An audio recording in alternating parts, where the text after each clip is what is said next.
Are government regulations wrecking the American dream? Good question.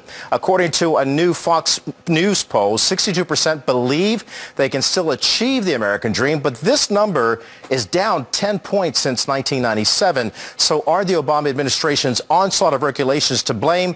Well, Kerrigan is the president and CEO of the Small Business and Entrepreneurship Council. She joins us now to weigh in on this issue. Karen, good to have you this morning. You know, the bottom line is the American dream is appearing to be elusive and becoming a nightmare for a lot of Americans. And this study showing that 62% of Americans say that it is down. What's going on here? Well, that's very disheartening to hear, but not entirely surprising.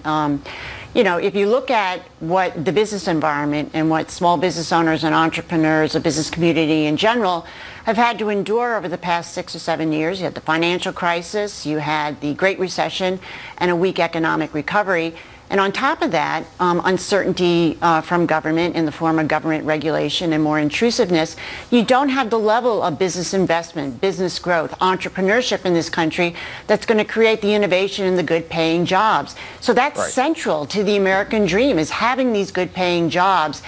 Business needs to be cranking on all cylinders in order to sustain the American dream. Well, you're exactly right, but we've got more than close to 3,600 regulations, 3,531 regulations issued by the federal government in 2013 alone. 77,000 pages of regulations. That's a lot, and some of the small business owners that I know feel weighted down not only by the economy and the anxiety and the uncertainty, but also by the problems coming from the Affordable Care Act. So what do you do about it?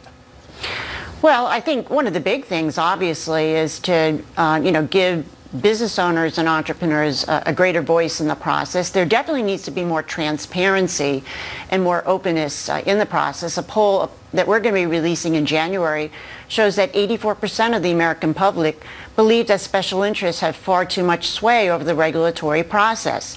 The other important thing is that Congress needs to be more accountable in regards to the regulatory system, that you have regulators that really are creating laws right now. So Congress does need to have more oversight, and we believe it needs to approve some of the major regulations that the regulators are considering or proposing. Now, 3,500 regulations passed or were finalized in 2013. Another 4,000, Kelly, are in the pipeline right now. Wow. So it really is out of control. And unfortunately, we think the administration is going to be doubling down in this effort. John Podesta has been brought in. Karen, just let me interrupt, because I want to get to this question before I let you go. And that's the fact that shouldn't more members of Congress, including the president, be listening to some of the concerns expressed by small business owners, since they pretty much are the backbone of generating jobs in this country? Well, absolutely. And look what happened with the Affordable Care Act. You had small business owners specifically telling the administration and regulators what that meant for them and what would happen if parts of the Obamacare were passed. So we're seeing that reality play out in the marketplace right now. Karen, I appreciate your comments. Karen Kerrigan, and have a Merry Christmas. Merry Christmas. Meantime, coming up, she traded her Palm